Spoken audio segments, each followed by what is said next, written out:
एक लड़की जिसका एक्सीडेंट होने की वजह से उसका शरीर खत्म हो चुका था, लेकिन एक हांका नाम की रोबोटिक कंपनी उस लड़की के शरीर से उसका ब्रेन निकालकर एक ऐसी आर्टिफिशियल बॉडी में लगा देते हैं जिससे वो लड़की का दिमाग फिर से जिंदा हो जाता है और वो अपने इस मशीनी शरीर को फील भी कर पाती है। अब उस लड़की को कंपनी वाले बहुत खतरनाक मिशन देते हैं जिनमें उसे अलग अलग क्रिमिनल्स को मारना होता था, लेकिन एक दिन उसे एक क्रिमिनल पकड़ लेता है और उसे कुछ ऐसा बताता है जिससे इस लड़की को अपनी ही कंपनी को खत्म करना पड़ता है। लेकिन आखिर वो क्रिमिनल कौन था और उसने इस लड़की को ऐसा कौन सा राज बताया जिससे ये लड़की अपनी ही कंपनी की जान की दुश्मन बन गई? चलिए जानते हैं। तो कहानी की शुरुआत में हमें बताया जाता है कि फ्यूचर में टेक्नोलॉजी इतनी एडवांस हो गई है कि इंसान अपने शरीर के किसी भी खराब हिस्से को साइबरनेटिक पार्ट से रिप्लेस कर सकता है। जैसे अगर किसी इंसान की आंखें खराब हो गई तो वो आर्टिफिशियल आई लगवा सकता है, या अगर शरीर का कोई भी हिस्सा खराब हो गया हो तो उसे रिप्लेस करवा सकता है। इस रिप्लेसमेंट को एक हांका रोबोटिक कंपनी मुमकिन बना रही थी, जहाँ आज इस हांका रोबोटिक कंपनी की लैब में एक सीक्रेट प्रोजेक्ट पर काम किया जा रहा था,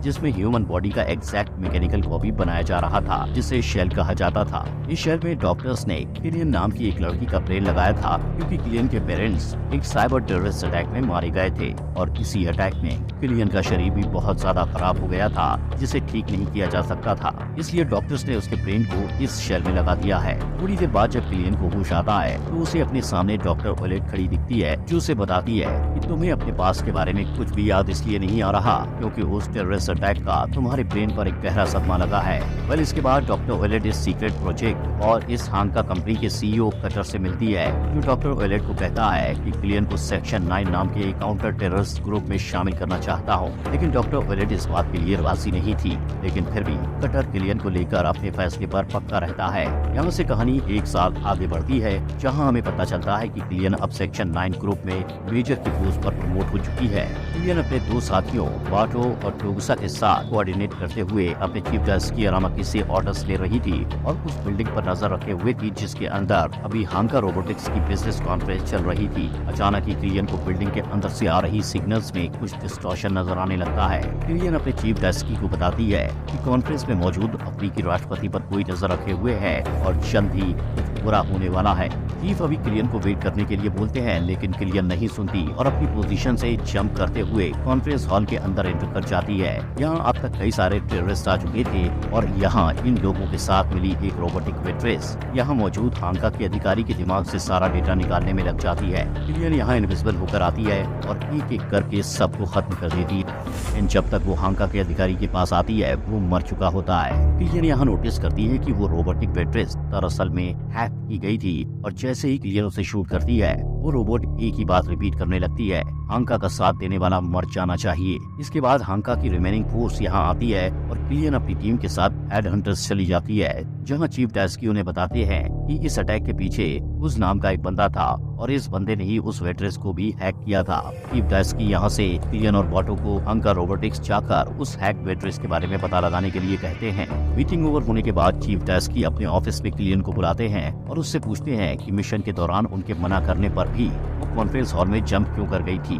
इस पर किलियन कहती है कि उसका काम है घूस को खून कर उसे खत्म कर देना। चीफ डेस्की उसे बीच में ही रोकते हुए समझाते हैं कि किलियन सिर्फ एक हथियार नहीं है, बल्कि किलियन को एक चीज जो सबसे अलग और खास बनाती है वो ये है कि किलियन के अंदर एक आत्मा है और इस तरह वो सही गलत महसूस कर सकती है। वेल, किलियन को मिशन के दौरान काफी इंजरीज आई थी, इसलिए वो पहले डॉक्टर ओलेट के पास जाती है। रास्ते में बाटो ड्राइव करते वक्त किलियन से पूछता है कि वो अपने पास के बारे में बात क्यों नहीं करती है। इस पर किलियन उसे बताती है कि उसे अपने पास के बारे में कुछ भी याद नहीं रहता है, उसे बस कुछ बातें ही याद रहती हैं, जैसे कि उसके परिवार ने इस देश में आने की कोशिश की थी समुद्र के रास्ते और उसी दौरान उन लोगों की बोट डूब गई और सभी लोग मारे गए। किलियन बताती है कि उसे ऐसा लगता है कि उसकी मेमोरीज पर एक पर्दा सा लगा हुआ है, कितना भी चाहे उसे पास के बारे में कुछ खास याद नहीं आ पाता है। अब किलियन इलाज के दौरान डॉक्टर ओलेट को बताती है कि वो काफी टाइम से हेलुसिनेट कर रही है और उसे लगता है कि ये उसके सिस्टम के ग्लिचेस हैं, इसलिए वो चाहती है कि ये सिस्टम से हटा दिया जाए। डॉक्टर ओलेट उससे कॉन्सेंट यानी कि सहमति लेकर ये डेटा उसके दिमाग से डिलीट करने के लिए रेडी हो जाती है। लेकिन उसके चेहरे से ये साफ था कि वो ऐसा करना नहीं चाहती थी। वह यहाँ से निकलकर किलियन और बॉटो उस हैक वेट्रेस को देखने डॉक्टर डेलिन के पास जाते हैं, जहाँ से वो लोग उस वेट्रेस के ब्रेन का डेटा ले आते हैं। और इसके बाद किलियन कुछ और डिटेल्स जानने के लिए उस वेट्रेस के ब्रेन के डेटा में एंटर या फिर टाइप करने का डिसाइड करती है। डेटा में टाइप करने पर किलियन को एक नाइट क्लब के बारे में पता चलता है, जिसे डेटा के अंदर एक्सप्लोर करते हुए वो एक ऐसी जगह पहुंच जाती है कि वो खुद ही हैक होना स्टार्ट हो जाती है। लेकिन समय रहते ही बॉटो किलियन से कनेक्टेड वायर हटा देता है और उसे डेटा ड्राइव से बाहर निकाल लेता है। नेक्स्ट सीन में वो लोग उस नाइट क्लब में पहुंच जाते हैं, जो कि किलियन को उस डेटा ड्राइव में दिखा था। यहाँ आकर किलियन और बॉटो स्प्लिट हो जाते हैं और किलियन ऑर्डर देती है कि वो लीड करेगी और इस दौरान वो बॉटो से माइंड कॉपी के जरिए बात करेगी, विच मीन्स कि वो दोनों एक दूसरे के दिमाग से कनेक्ट करके ही कम्युनिकेट करेंगे। किलियन नाइट क्लब में पहले एंटर करती है, जहाँ उसे कुछ लोग पकड़कर हॉस्टेज बना लेते हैं। साथ ही वो लोग किलियन के ब्रेन से निकल रहे सिग्नल्स को ब्लॉक कर देते हैं, ताकि किलियन बाहर खड़े बॉटो से कम्युनिकेट न कर पाए। बॉटो काफी देर तक किलियन से कम्युनिकेट करने की कोशिश करता है और सिग्नल न मिलने पर क्लब के अंदर एंटर कर जाता है, जहाँ उसे भी कुछ लोग गन्स के साथ घेर लेते हैं। यहाँ किलियन को इलेक्ट्रिक शॉक देकर कमजोर किया जा रहा था, बट वो पूरी हिम्मत से सभी लोगों पर अटैक करके अपने आप को फ्री करा लेती है। दूसरी तरफ बॉटो भी अपने आप को बचा लेता है और किलियन के पास पहुंच जाता है। किलियन बैक डोर खोलती है, जहां से एक बार फिर हेलुसिनेशन आने लगती है, जहां वो कुछ को भी देखती है। तभी किलियन के पीछे बॉटो आता है और किलियन को होश आ जाता है। तभी किलियन नोटिस करती है कि उनके सामने तो एक बॉम्ब रखा है और वो तुरंत बॉटो को बचाने के लिए उसे धक्का दे देती है और उसे कवर कर लेती है। इस ब्लास्ट में किलियन को काफी डैमेज झेलना पड़ता है और बॉटो अपनी आंखें गंवा देता है,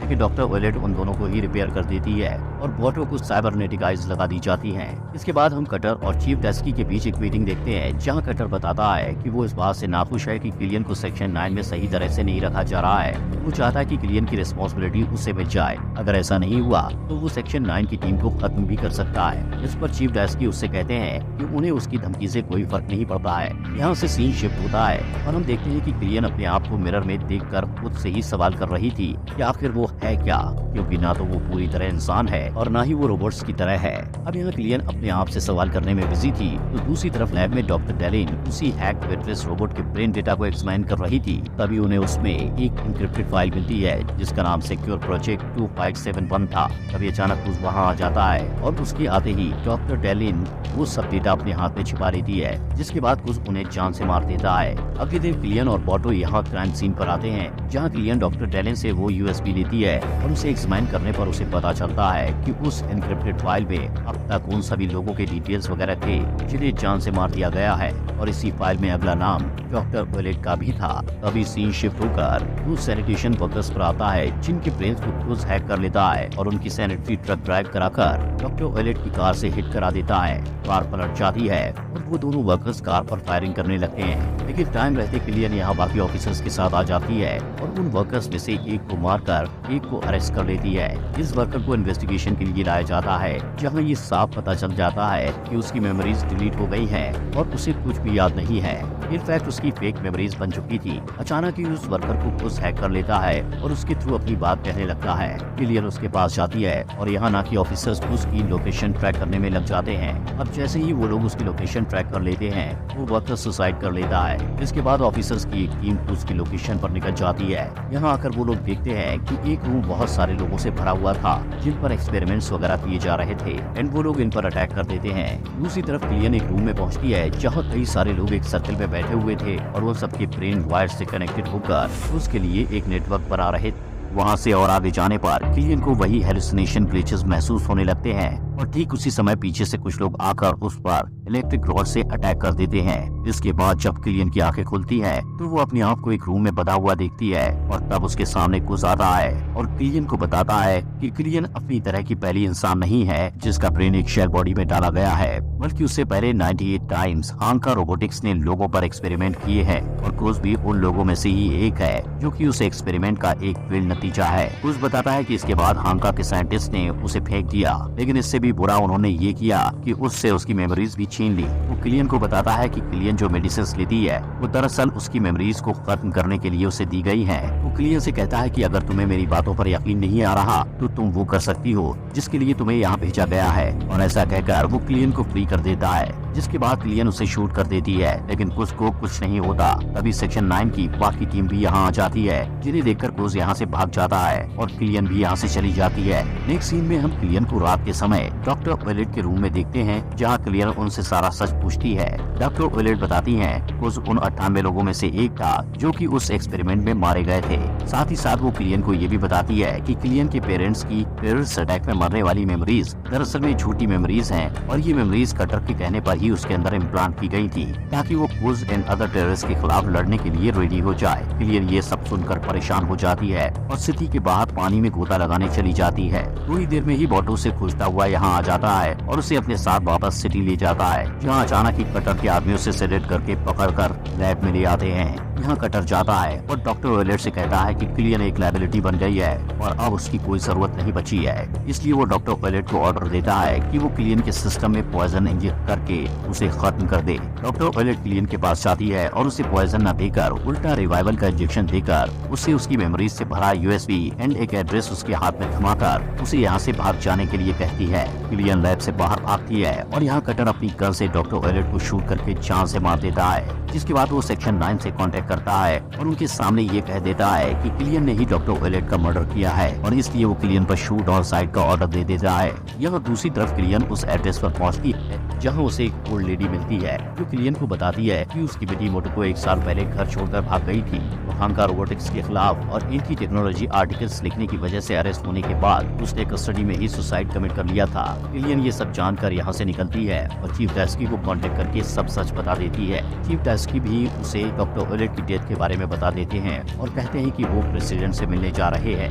वो कटर पर कार्रवाई करने की बात करेंगे। तभी हम देखते हैं कि कटर, जिसने शायद चीफ डेस्की को बग्ड कर रखा था, वो इन दोनों की बातें सुन रहा था और वो सेक्शन 9 के ऑफिसर से चीफ डेस्की पर अटैक करवा देता है, लेकिन चीफ डेस्की किसी तरह बच जाते हैं। वहाँ किलियन अपना रडार पब्लिक कर देती है ताकि कुछ उसे पूछ सके और अपनी मेमोरीज को फॉलो करते हुए उस हाईवे पर पहुंचती है जहां मोटोको को आखिरी बार देखा गया था।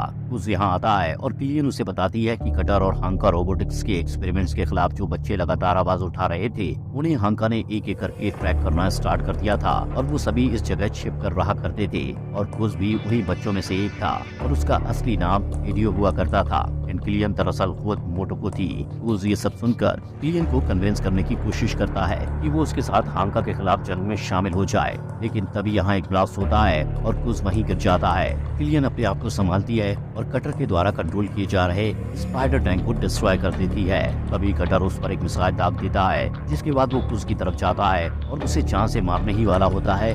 तभी क्लियर इनविजिबल होकर इंजन को खींचकर बाहर निकाल देती है और इस प्रोसेस में उसका एक हाथ भी अलग हो जाता है। वो नीचे गिर जाती है और कुछ भी जख्मी हालत में उसके पास कॉल करता हुआ आ जाता है। तभी कटर उनके सामने आता है और हेलीकॉप्टर में मौजूद स्नाइपर से कुछ पर शूट करवा देता है। अब इससे पहले कि वो किलियन को भी जान से मार देता, ऑटो यहाँ आ जाता है और सेक्शन 9 की टीम हेलीकॉप्टर को गिरा देती है और किलियन को रेस्क्यू कर लिया जाता है। सीन शिफ्ट होकर चीफ डेस्की पर आ जाता है, जो कि प्रेसिडेंट के ऑर्डर पर कटर को अरेस्ट करने आ गए थे, लेकिन यहाँ कटर अपनी गन से उन पर ही फायर करने वाला होता है कि तभी डेस्की उसे शूट करके जान से मार देते हैं। मूवी के एंड में क्लियर यानी कि मोटोको अपनी मदर से रीयूनाइट हो जाती है और अपनी मेजर की ड्यूटीज कंटिन्यू रखती है और यहीं पर ये कहानी खत्म हो जाती है। दोस्तों, आपका दिल से शुक्रिया हमारे चैनल को सब्सक्राइब करने के लिए।